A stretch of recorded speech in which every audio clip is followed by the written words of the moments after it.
Assalamualaikum warahmatullahi wabarakatuh. Innal hamdalillah nahmaduhu wa nasta'inuhu wa nastaghfiruh wa na'udzu billahi min shururi anfusina wa min sayyiati a'malina. Man yahdihillahu fala mudilla lahu wa man yudlil fala hadiya lahu. Wa asyhadu an la ilaha illallah syahadatan la ma'budu bihaqqin ilallahi 'azza wa jalla.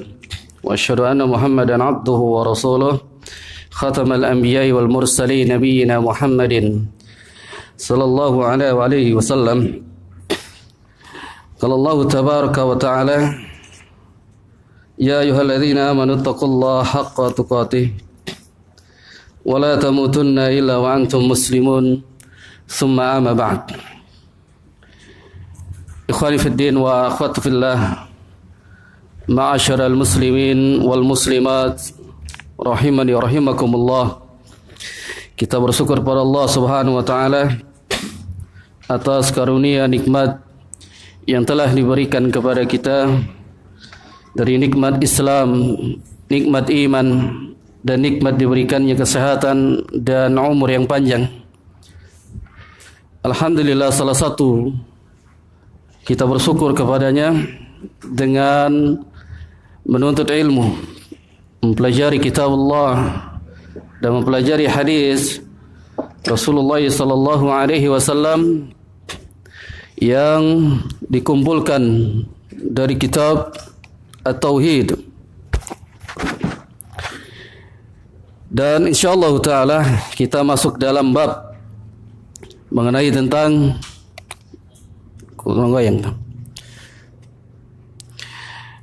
pada bab yang ke-16. Ini bab yang ke-16. Al-mu'alif, penulis dari kitab ini, yaitu Syekh Muhammad bin Abdul Wahhab At-Tamimi rahimahullah ta'ala, ingin menjelaskan bahwasanya malaikat makhluk yang perkasa, malaikat makhluk yang mulia, dia pun bersujud kepada Allah Subhanahu wa taala. Tidak boleh diibadahi. Karenanya al-mu'alif membawakan firman Allah Subhanahu wa taala dalam surat Saba pada ayat ke-23. Dan kita ingin menjelaskan apa yang Allah Subhanahu wa taala firmankan ini. Hatta idza fuzi'a an qulubihim qalu madza qala rabbukum qalul haqqa wa huwal aliyyul kabir. Allah Subhanahu wa taala berfirman, sehingga apabila telah dihilangkan rasa takut dari hati mereka, yaitu para malaikat, mereka berkata, apakah yang telah difirmankan oleh Tuhan? Lalu para malaikat menjawab, yang perkataan yang benar. Dialah Allah Maha Tinggi lagi Maha Besar. Ketika mereka ditanya, "Madza qala rabbukum?" Qalul haqq. Perkataannya benar, firmannya benar. Wa huwa aliyyul kabir. Sedangkan dia Allahu Rabbul Alamin, yang Maha Tinggi dan lagi Maha Besar. Lalu dijelaskan oleh Syekh Shalih Al-Fauzan hafizahullah ta'ala, anna fihi halil malaikah, bahwasanya keadaan para malaikat alladzina hum aqwa a'zamu min ubida min dunillahi azza wa jal.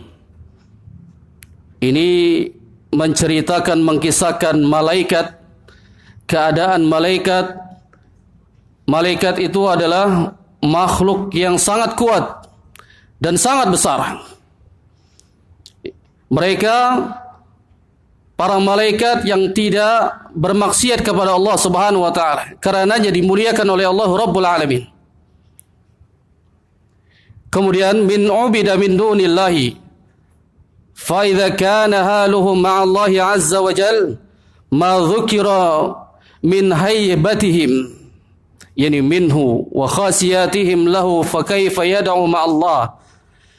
Lalu ada orang-orang musyrikin, mereka menyekutukan Allah Subhanahu wa taala dengan malaikat. Sebagaimana yang telah disebutkan oleh Allah Subhanahu wa taala dalam firman-Nya.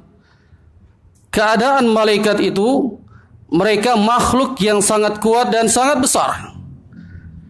Kemuliaan di sisi Allah Subhanahu wa taala. Yang mereka pada asalnya malaikat takut akan kepada Allah Subhanahu wa taala. Mereka takut. Lahu fa kaifa yad'u ma'allahi azza wa jalla. Lalu bagaimana orang-orang yang menyembah kepada malaikat? Malaikat sendiri makhluk yang perkasa, lagi besar, dia menyembah Allah Subhanahu wa taala. Dia tidak bermaksiat kepada Allah Rabbul Alamin. Tapi ada orang-orang yang menyembah kepada malaikat. Malaikat sendiri menyembah Allah Rabbul Alamin. Ini orang-orang musyrikin. Fa fi dzalika radda 'ala jami'il musyrikin alladzina yad'una ma'allahi 'azza wa jalla. Ini bantahan ayat yang mulia ini bagi orang-orang musyrikin yang mereka menjadikan para malaikat sebagai sesembahan mereka. Ini bantahan bagi orang-orang yang menyekutukan Allah Rabbul Alamin. Malaikat dia jadikan sekutu bagi Allah Subhanahu wa taala, padahal Allah Subhanahu wa taala disembah oleh para malaikat. Ini dalil bantahan bagi orang-orang musyrikin. Tidak ada hak yang mereka menyembah para malaikat. Dan ini akidah kita seorang muslim, agar kita senantiasa sampai datang kematian yang kita sembah, yang kita pintai adalah Allahu Rabbul Alamin. Lalu dalam firman-Nya qalu al-haq, ketika mereka ditanya qalu madza qala rabbukum, apa yang dikatakan oleh Rabb kalian? Maka para malaikat mengatakan qalul haqq. Yang dimaksudkan qalul haqq, ini qala Allahul haqq. Firman Allah Subhanahu wa taala, apa yang diucapkan oleh Allah Subhanahu wa taala adalah kebenaran. Dan ini menjadi akidah kita, apa yang telah difirmankan oleh Allah yang termaktub di dalam Al-Qur'anul Karim itu adalah kebenaran. Tidak ada keraguan sedikit pun bahwasanya seluruhnya firman Allah Subhanahu wa taala itu adalah firman Allah Subhanahu wa taala. Dia datang melalui malaikat Jibril alaihissalam yang diturunkan dan diberikan kepada Nabi kita yang mulia alaihissalatu wassalam. Sampai terkumpul Al-Quran sebagai kalam Allah, sebagai firman Allah Subhanahu wa taala. Dia adalah kebenaran, qaulul haq. Wa huwal aliyyu, sedangkan dialah yang paling tinggi. Huwal aliyyul kabir, dan paling besar. Ini maknanya adalah alladzi lahu 'uluwun qadri. Dialah Allah Subhanahu wa taala yang tinggi derajatnya. Wa 'uluwul qahri, tinggi kekuasaannya. Wa 'uluhu zat, dan tinggi zatnya. Tidak ada yang bisa mengalahi ketinggian derajatnya Allah, kekuasaan Allah dan zatnya Allah Subhanahu wa taala. Lalu digandengkan wa huwa aliyyul kabir. Al-kabir ayya alladhi la akbar wa la a'zamu minhu tabaraka wa ta'ala. Dan ini menegaskan Allahu Rabbul Alamin menyatakan bahwasanya yang paling besar dialah Allah. La akbar wa la a'zamu minhu. Tidak ada yang paling besar, tidak ada yang paling agung kecuali Allah tabaraka wa ta'ala. Ini keagungan Allah Subhanahu wa ta'ala. Karena tidak ada hak hamba Allah dia menyembah kepada selain Allah. Sedangkan Allah mensifati dirinya wa huwal aliyyul kabir. yang paling tinggi, yang paling agung kekuasaannya selain dari Allah Rabbul Alamin, dia rendah. Bahkan sampai malaikat yang disifati oleh Allah Subhanahu wa taala, dia makhluk yang paling besar, huwa aqwa wa a'zamu min ubidu min dunillahi. Dia makhluk yang paling besar, yang paling kuat, tidak ada hak untuk diibadahi. Tidak ada hak. Hanya kepada Allah Subhanahu wa taala kita menyembah.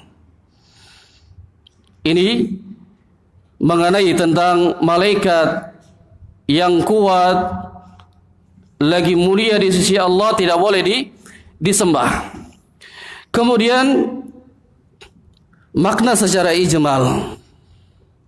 Ini para ulama mengatakan, yukhabbirullahu azza wa jal anil malaika annaha idza sami'at al-wahyi min Allah azza wa jal ila Jibril alaihi salam fuzi'at 'inda dhalika ta'ziman. Allah Subhanahu wa taala ini mengkhabarkan di dalam surat Saba ini, ingin menjelaskan kepada hamba-hambanya umat dari Rasulullah alaihi salatu wassalam. Allah ingin memberitahukan tentang malaikat-malaikatnya yang apabila Allah Subhanahu wa taala memberikan wahyu kepada malaikat Jibril alaihi salam, ini mereka ketika mendengar bahwasanya wahyu itu diturunkan oleh malaikat Jibril, idza sami'at al-wahyi minallahi, dia mendengar wahyu itu dari Allah yang disampaikan kepada Jibril alaihi salam, fuzi'at inda dzalika ta'ziman. Para malaikat ketika mendengar, mereka takut dan membesarkan ta'zim kepada Allah Subhanahu wa taala, memuji Allah. Karena ini sifatnya para malaikat, senantiasa dia memuji Allah Subhanahu wa taala dengan ucapan subhanallah. Mulianya para malaikat ketika mendengar wahyu itu turun, disampaikan kepada malaikat Jibril, lalu ingin disampaikan kepada para nabi dan rasul. Malaikat yang ketika itu mendengar, mereka takut, hingga akhirnya mereka mengagungkan Allah Rabbul Alamin. Ini keadaan malaikat yang dikhabarkan oleh Allah Subhanahu wa taala. Lalu dalil ini ada beberapa pelajaran agar kita bisa menempatkan dalil ini sesuai apa yang telah dijelaskan oleh para ulama. Yang pertama adalah pelajaran dari ayat yang mulia ini, raddu ala jami'i fawqil musyrikin alladzina yuhadduna ma'allahi azza wa jalla. Ini menjelaskan dalil ini adalah bantahan bagi orang-orang musyrikin yang mereka menyembah kepada selain Allah, yang mereka meminta kepada selain Allah, dan mereka meminta kepada para malaikat, yang malaikat sendiri mereka menyembah Allah. Tidak ada hak untuk diibadahi para malaikat itu. Yang kedua, isbatul kalami lillahi azza wa jal ala ma yaliku bi jalalih. Pelajaran yang kedua yang bisa kita petik dari faidah ayat yang mulia ini, bahwasanya Allah Rabbul Alamin ini berbicara, isbatu kalam lillahi azza wa jalla, berbicara dengan keagungannya kepada siapa saja yang Allah Subhanahu wa taala kehendaki, sebagaimana Allah Subhanahu wa taala berbicara kepada Nabi Musa alaihi salam dengan keagungannya. Ini isbatul kalami lillahi azza wa jalla, bahwasanya Allah Rabbul Alamin ini berbicara. Dan kita meyakini akidah kita Allah Subhanahu wa taala ini berbicara. Lalu yang ketiga, annal kalamullah azza wa jalla ghair makhluk. Bahwasanya perkataan Allah itu, firman Allah Subhanahu wa taala yang termaktub di dalam kitab Allah, di dalam Al-Qur'anul Karim, ghair makhluk, bukan makhluk. Dan ini yang dibawa akidahnya oleh Al-Imam Ahmad bin Hanbal rahimahullahu taala, yang ketika itu diperintahkan bahwasanya Al-Quran dikatakan adalah makhluk. Imam Ahmad bin Hanbal rahimahullah ta'ala mengatakan Al-Quran kalamullah. Dan sampai sekarang akidah itu dibawa oleh kaum muslimin, anna kalamullahu azza wa jal ghair makhluk. Bahwasanya apa yang difirmankan Allah, yang termaktub di dalam kitab Allah, di dalam Al-Quranul Karim, huwa ghairu makhluk, dia bukan makhluk, melainkan kalamullah, firman Allah Subhanahu wa taala yang telah disusun termaktub di dalam Al-Qur'anul Karim. Yang keempat, isbatu ulu lillahi azza wa jal fawqa makhluqatihi, menetapkan ketinggian Allah Subhanahu wa taala. Ini Allah Subhanahu wa taala mensifati dirinya al-ulu, tinggi. Sedangkan para makhluknya ada di bawahnya. Ini isbatul ulu lillahi azza wa jal fawqa makhluqatihi. Ketinggian Allah ini berada di ketinggiannya para makhluk-makhluk yang Allah Subhanahu wa taala ciptakan. Dialah Allah Rabbul Alamin yang paling tinggi, al-ulu. Ketinggian Allah telah dinyatakan di dalam firman Allah Subhanahu wa taala di dalam surah Saba ini. Wa huwal aliyyul kabir. Dialah Allah Rabbul Alamin yang paling tinggi dan yang paling besar.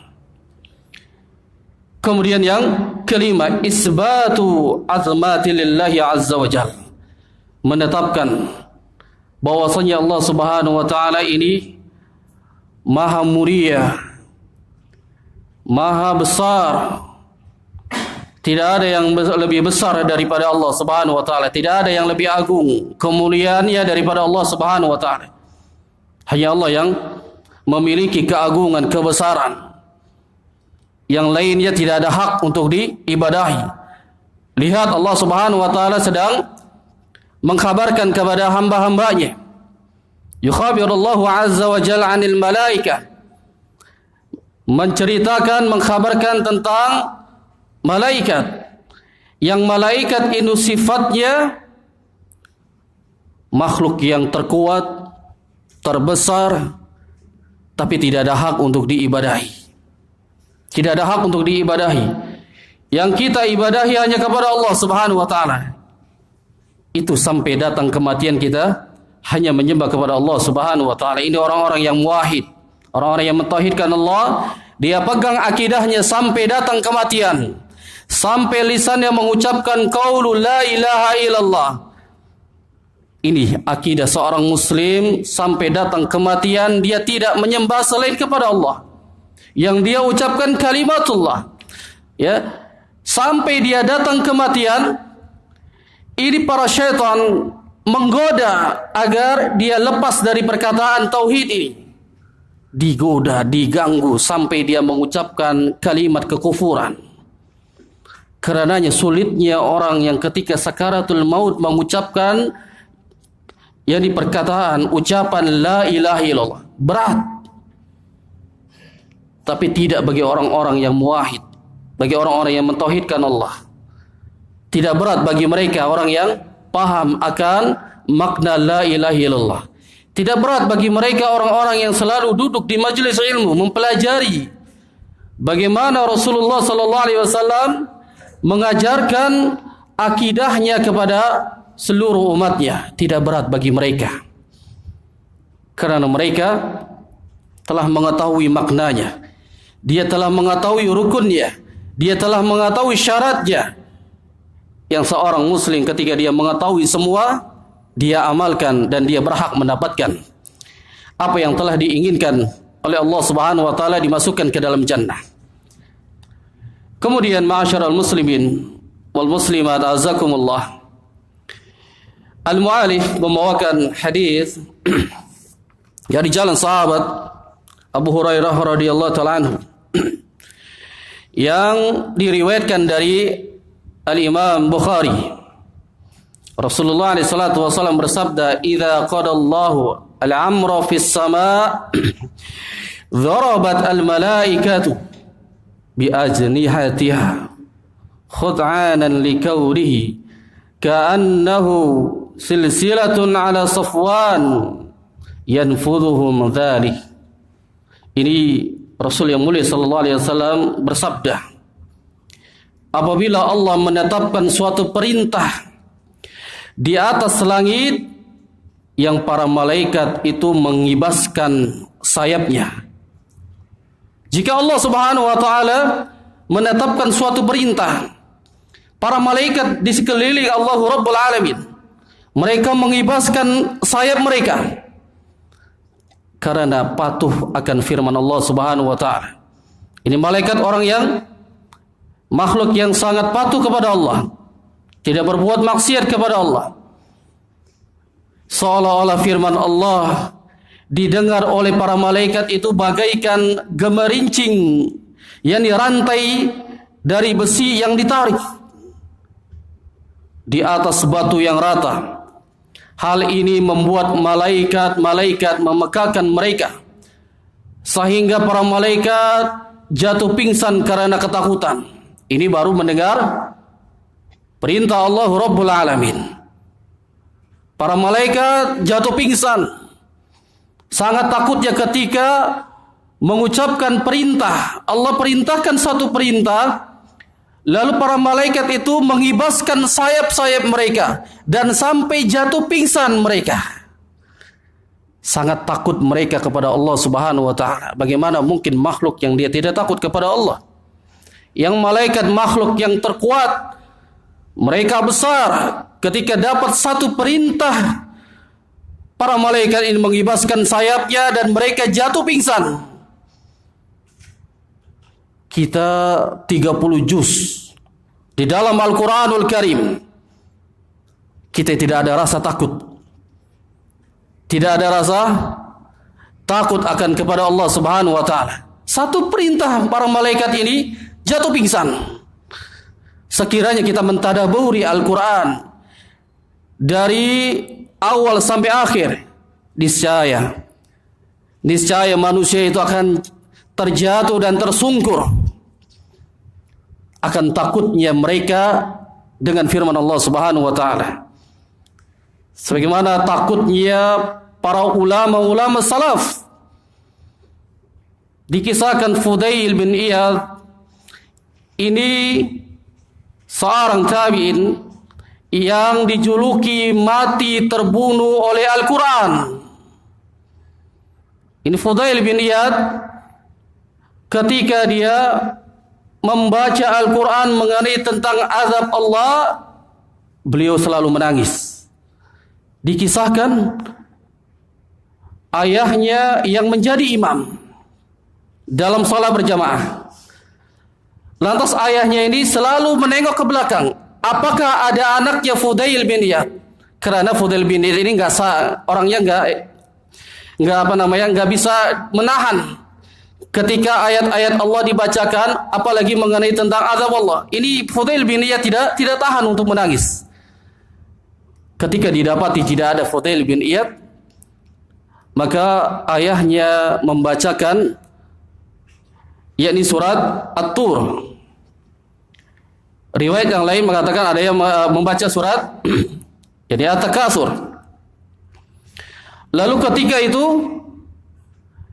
terdengarlah oleh ayahnya suara menggelegak dalam dadanya, yakni seorang yang menangis ketika mendapati ayat-ayat tentang azab. Ternyata yang didengarnya adalah anaknya Fudail bin Iyad. dan ketika itu tersungkur sampai meninggal, wafat terbunuh oleh Al-Quran karena akan takutnya azab Allah Subhanahu wa taala. Dan masih banyak kisah-kisah para ulama-ulama salaf yang mereka takut kepada Allah ketika mereka membaca Al-Quran tentang azab Allah. Mereka takut ketika mereka ingin menaikkan giroh semangat mereka, mereka kembali mentadaburi Al-Quran. Ini yang dikisahkan oleh ulama-ulama salaf. Karenanya malaikat ini hanya satu mendengar perintah Allah, tersungkur mereka, pingsan para malaikat. Kemudian hatta idza fuzi'a an qulubihim qalu madza qala rabbukum qalu al-haq wa huwa aliyyul kabir. Maka dikisahkan lagi sampai sehingga apabila telah dihilangkan rasa takut dari hati-hati mereka para malaikat, lalu mereka berkata, apa yang telah difirmankan oleh Allah Subhanahu wa taala? Mereka menjawab, qaulul haq, apa yang telah disampaikan firman-Nya itu adalah kebenaran. Lalu perkataan itu dibenarkan oleh para malaikat, sedangkan dia maha tinggi dan lagi maha besar. Yang ketika itu Rasul yang mulia alaihi salatu wasallam mengkisahkan, fayasma'uha mustarikus sam'i wa mustarikus sam'i hakadha, yani ba'dahu fawqan ba'din. Dikisahkan oleh Nabi alaihi salatu wasallam ketika itu syaitan mencuri berita yang mereka dengar dari firman Allah Subhanahu wa taala. Mereka mencuri kabar langit, apa yang telah diperintahkan, perintah itu kepada makhluknya. Sebagian lagi ada yang di atas, sebagian lagi ada yang di bawah. Ini para syaitan ingin mendengar, mencuri apa yang Allah Subhanahu wa taala firmankan. Maka ketika itu Sufyan bin Uyainah ini menggenggam tangannya bikafai faharafaha wa baddada bainal asabi'. Ini Sufyan ketika itu bin Uyainah menggambarkan dengan telapak tangannya, dengan direnggangkan dan dibuka jari jemarinya.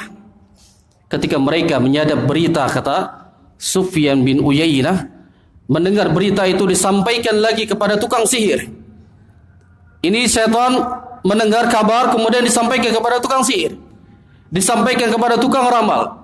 Terkadang setan mencuri berita dari Allah Subhanahu wa taala itu, terkadang mereka terkena lemparan, yaitu bintang yang jatuh, meteor, yang mereka anggap ini ada sesuatu yang lain, padahal ketika bintang jatuh mereka sedang melempar syaitan yang ingin mencuri kabar langit.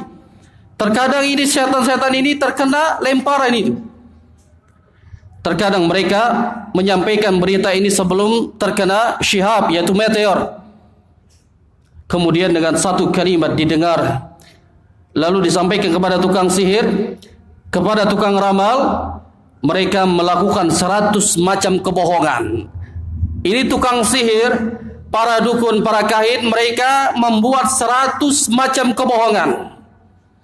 Mereka mendatangi tukang sihir dan tukang ramal seraya berkata, bukankah ia telah memberitahu kita bahwa pada hari ini terjadi ini? Mereka terjadi benar, sehingga mereka mempercayai dengan sebab kalimat yang dia dengar dari langit. Padahal mereka sedang membuat 100 kebohongan. Tidak akan pernah bisa terungkap. Lalu faidah dari hadis yang mulia ini dijelaskan oleh Syekh Shalih Al-Fauzan tentang raddu 'alal musyrikin. Ini tentang raddu 'alal musyrikin alladhi ya'buduna al-malaikah wal anbiya'i was salihin. Dan hadis yang mulia ini pun menjelaskan bahwasanya bantahan bagi orang-orang musyrikin yang mereka menyembah para malaikat, mereka menyembah para nabi dan orang-orang saleh. Padahal hamba-hamba Allah Subhanahu wa taala diperintahkan untuk menyembah kepada Allah Subhanahu wa taala. Yang kemudian ta'zimullah azza wa jalla wa annahu al-mustahaq lil ibadah wahda la syarikalah. Dan ini sebagai penetapan keagungan Allah yang kita muliakan, yang kita besarkan. Dialah yang hak, yang berhak diibadahi dan tidak boleh disekutukan. Tidak boleh disekutukan. Dialah Allah Subhanahu wa taala yang berhak kita ibadahi. Tapi ada orang-orang yang beribadah kepada selain Allah. Mereka beribadah kepada para kahin. Mereka mempercayai kepada para tukang sihir. Mereka menyembah dan meminta kepada para syaitan. Padahal Allah Subhanahu wa taala ini mengagungkan dirinya. Tidak pantas seorang muslim dia beribadah kepada selain Allah. Harusnya diagungkan. Hanya Allah Subhanahu wa taala yang berhak diibadahi. Isbatu Allah azza wa jal ala khalqihi wa isbatu takalumuhi bi kalami yusmi'. Ini penetapan bahwasanya tingginya Allah daripada makhluk-makhluknya, dan Allah Subhanahu wa taala ini selalu ketika mengucapkan firman Allah Subhanahu wa taala didengar oleh para malaikat. Yang para malaikat itu ketika mendengar mereka takut akan kepada Allah Subhanahu wa taala. Ini menetapkan Allah Subhanahu wa taala hendaknya kaum muslimin ada rasa takut kepada Allah Subhanahu wa taala. Ketika mereka bermaksiat kepada Allah, hendaknya dia takut, ingat kepada Allah. Ingat kepada azab Allah Subhanahu wa taala yang akan diberikan bagi orang-orang yang mendurhakai Allah Subhanahu wa taala. Kemudian ibtalus sihir, membatalkan hadis ini bahwasanya sihir wa kahaniyah wa in sadaqa al-kahin wa sihr fi ba'dil ahyanin. Ini membatalkan bahwasanya sihir bagian daripada kesyirikan. Mendatangi para tukang dukun ini termasuk kesyirikan pula. Bahkan barang siapa yang dia membenarkan tukang sihir, maka sesungguhnya dia telah kufur kepada apa yang telah dibawa oleh Rasulullah SAW. Tukang sihir mereka semuanya kesyirikan, dan mereka termasuk bagian daripada taghut. Siapa yang dia menyembah kepada tukang sihir, mereka meminta kepada tukang sihir, kepada para tukang ramal, maka sesungguhnya Allah Subhanahu wa taala akan mengazabnya nanti di yaumil qiyamah. Lalu anal ibrah bil ghalib al katsiri bil nadir al qalil. Ini menunjukkan ibrah, pelajaran bagi orang-orang yang beriman, agar dia selalu meminta kepada Allah. Jangan minta kepada tukang sihir. Ketika kita mendapati masalah, datangi Allah dengan beribadah, lil taqarrub ila Allah azza wa jalla, dengan salat, berpuasa dan yang lainnya. Minta kepada keagungan Allah Subhanahu wa taala. Jangan minta kepada selain Allah Subhanahu wa taala. Ini yang disebutkan dalam hadis yang mulia ini. Insyaallah taala kita akan lanjutkan satu hadis dari penyambung dari hadis yang mulia ini setelah salat berjamaah dari salat Isya kita. Wallahu a'lam bishawab. Aqulu qouli hadza astaghfirullah li wa lakum.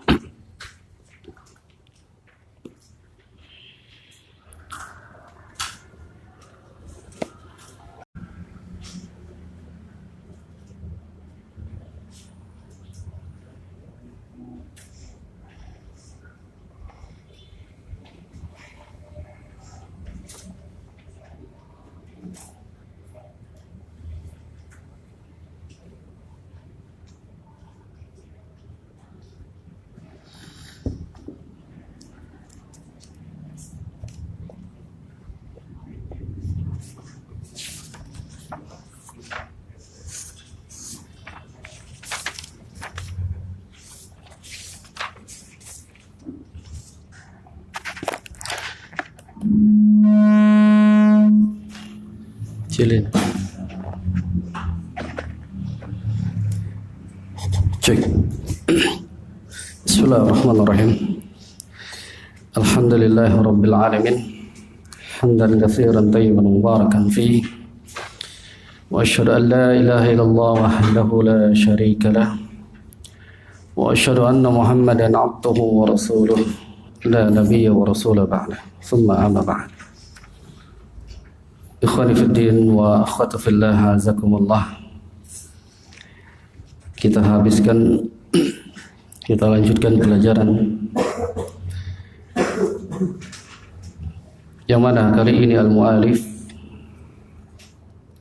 membawakan hadis dari jalan sahabat An-Nawas bin Sam'an radhiyallahu ta'ala anhu,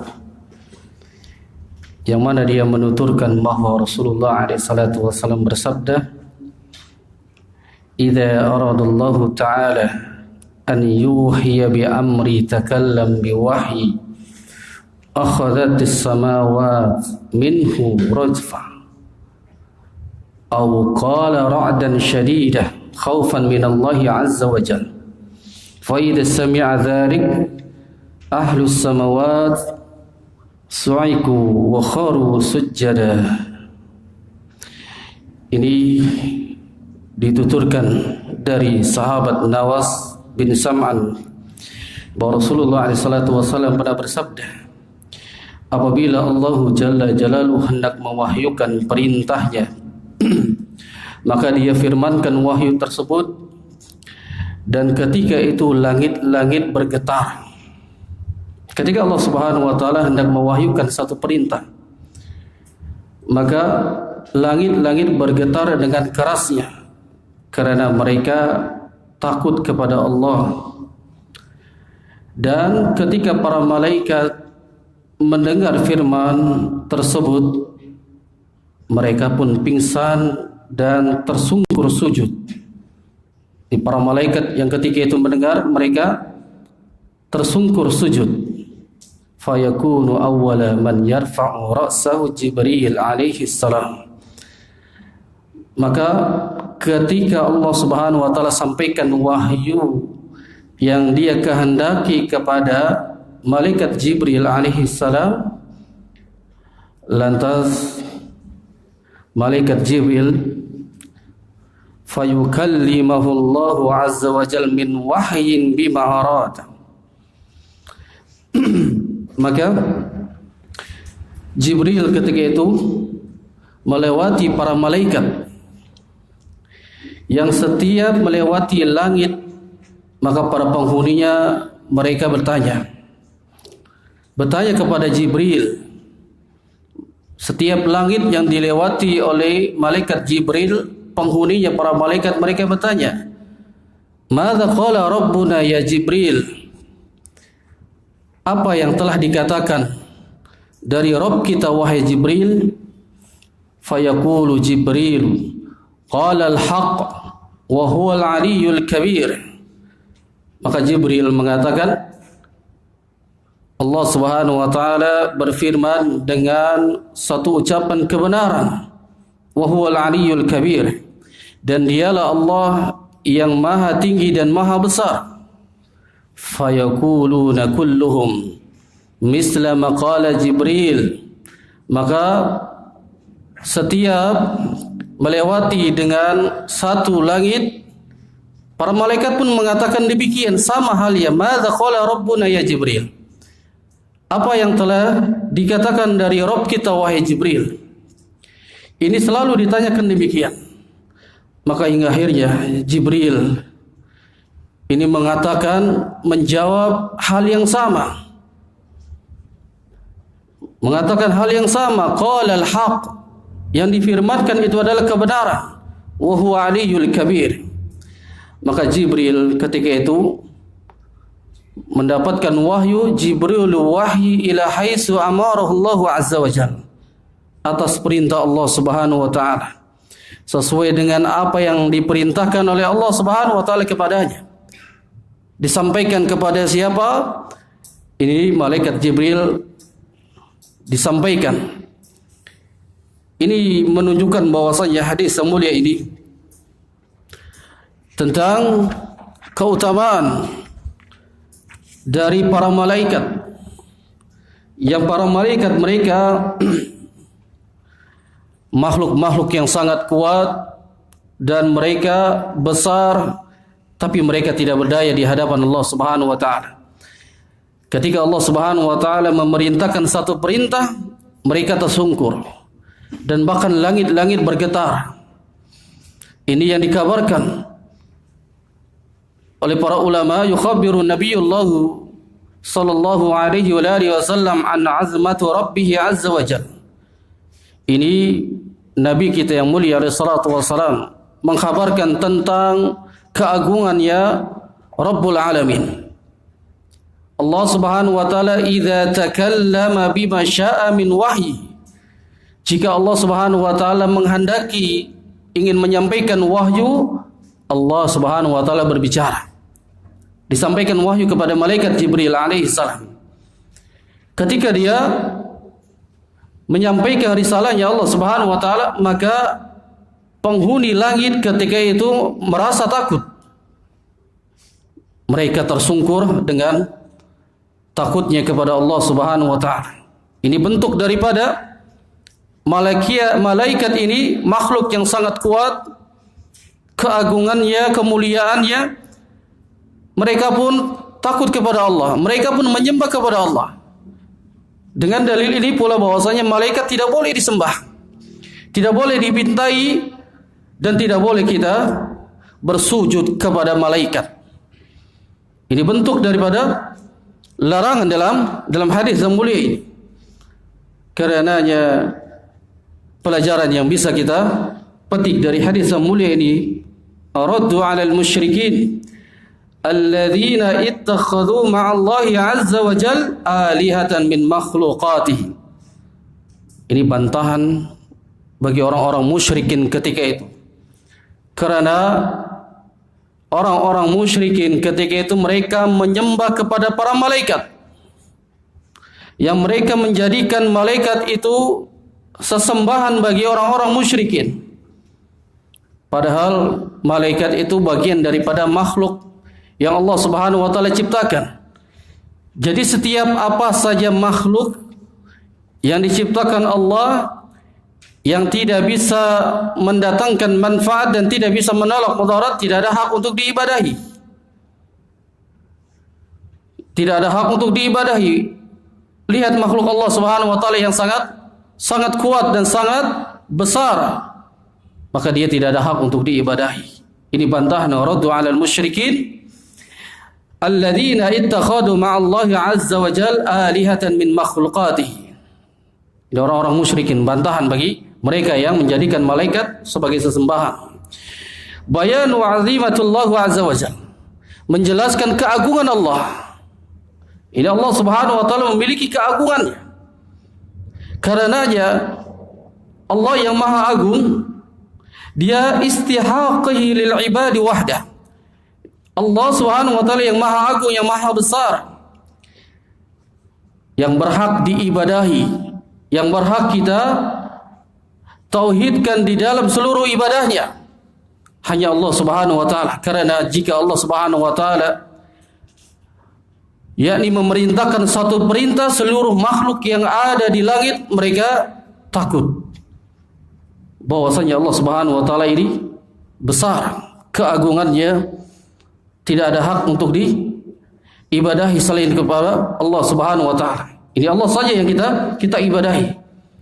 Kemudian isbatu annallahu azza wa jalla, ini menyebutkan bahwasanya Allah Subhanahu wa taala menetapkan yatakallam mata syaa bima syaa kaifa yasha, berbicara kepada siapa yang Allah Subhanahu wa taala kehendaki. Allah akan bicara sesuai dengan yang dikehendaki Allah Subhanahu wa taala, baik itu kepada makhluknya. Kepada Nabi Musa alaihissalam Allah Subhanahu wa taala berbicara. Tapi ketika Nabi Musa alaihissalam ingin melihat wajah Allah, Allah Subhanahu wa taala menampakkan dengan cahaya yang Nabi Musa alaihissalam tidak bisa memandangnya. Yang nanti kaum muslimin, orang-orang yang beriman, dia akan melihat wajah Allah di surga nanti. Yang kata Nabi SAW, bagi penghuni surga mereka akan melihat wajah Allah. Yang sebagaimana mereka melihat wajah Allah tidak saling berdesak-desakan. Digambarkan oleh Nabi yang mulia SAW seperti kaum muslimin ketika melihat rembulan yang sangat terang dari arah mana saja mereka akan melihatnya. Itulah Allahu Jalla Jalaluh, kebesarannya. Wajahnya akan dilihat oleh penghuni surga. Dan dia akan berbicara kepada penghuni surga. Yang ketika penghuni surga sedang menikmati dari keindahan kehidupan di surga, lantas ada suara yang menggelegar, yang penghuni surga perhatikan dari arah mana itu suara yang menggelegar tersebut. Hingga akhirnya perlahan Allah Subhanahu wa taala menampakkan dan mengatakan kepada penghuni surga, aku akan penuhi janjiku kepada kalian. Dan para penghuni surga, mereka dimasukkan ke dalam surga sudah sangat senang. Karena kenikmatan yang tidak ada di bumi, di surga ini begitu melimpah dan banyak. Lalu perlahan penghuni surga mengatakan kepada Allah Subhanahu wa taala, janji apa lagi yang ingin dipenuhi? Lalu Allah Subhanahu wa taala perlahan menampakkan wajahnya kepada penghuni surga dan mereka berbincang dengan Rabbul Alamin. Ini kenikmatan yang akan didapat bagi orang-orang yang beriman ketika dia masuk ke dalam surga Allah Subhanahu wa taala. Kemudian isbatu uluwi lillahi azza wa jalla ala khalqihi, ketinggian Allah. Ketika Allah Subhanahu wa taala memerintahkan satu perintah, makhluk yang diciptakan yaitu di bawah, termasuk para malaikat-malaikat ini, yang mereka ketika mendengar ketinggian Allah kemudian berfirman, para malaikat ini tersungkur mereka. Mereka tersungkur sujud, sebagian ada yang pingsan. Begitu besarnya keagungan Allah Subhanahu wa taala. Lalu yang terakhir, fadlu Jibril alaihi salam, keutamaan malaikat Jibril alaihi salam. Kerana malaikat Jibril alaihi salam ini selalu ditugaskan oleh Allah Subhanahu wa taala dengan satu perintah, dengan perintah yang lain untuk menyampaikan kepada hamba-hambanya yang dicintai oleh para nabi dan para rasulnya, menyampaikan risalah agar diserukan kepada para nabi dan rasul utusannya untuk menyerukan kepada umat-umatnya agar kembali mereka kepada Allah Subhanahu wa taala. Ini tidak dimiliki oleh malaikat-malaikat yang lain. Wahyu itu turun kepada malaikat Jibril alaihi salam. Karena keutamaan malaikat Jibril daripada malaikat-malaikat yang lain. Lalu hadis yang mulia ini pula menunjukkan tentang seorang mukmin ketika dia sudah mentauhidkan Allah Subhanahu wa taala, mengagungkan Allah Subhanahu wa taala, kemudian dia harus meyakini bahwasanya para malaikat-malaikat itu adalah makhluk Allah, yang mereka pun sama mendapatkan perintah. Ini para malaikat hanya mereka menyembah kepada Allah. Makhluk yang begitu kuat dan besar, mereka pun menyembah Allah. Dan ini sangat perhatian bagi kaum muslimin. Makhluk yang besar, yang perkasa saja mereka menyembah Allah. Terlebih lagi orang-orang yang mereka menyembah bukan kepada para malaikat, yang pada hakikatnya sesembahan mereka ini lemah. Malaikat saja yang sangat tinggi, yang kuat saja tidak boleh diibadahi, tidak boleh disembah. Apalagi mereka menyembah kepada selain para malaikat. Ini menunjukkan kaum muslimin agar mereka beribadah, menyembah kepada Allah Subhanahu wa taala. Ini yang disebutkan dalam kita para ulama, agar kaum muslimin ifradullah bil ibadah, mengesahkan Allah di segala seluruh ibadahnya, agar kita mendapatkan kebahagiaan, mendapatkan kemenangan nanti di hari kiamat. kita akan dimasukkan ke dalam surga Allah Subhanahu wa taala. Wallahu a'lam bishawab. Insyaallah kita akan habiskan di bab yang berikutnya. Kita cukupkan dulu sampai pembahasan ini. Kita akan lanjut kepada bab syafaat. Siapa saja yang berhak untuk memberikan syafaat? Syafaat apa saja yang boleh kita pintai? Insyaallah kita akan bahas di pekan depan. Wallahu a'lam bishawab. Yang mungkin ada soal jawab dari para jamaah, kami persilakan. Ayo tafadhal.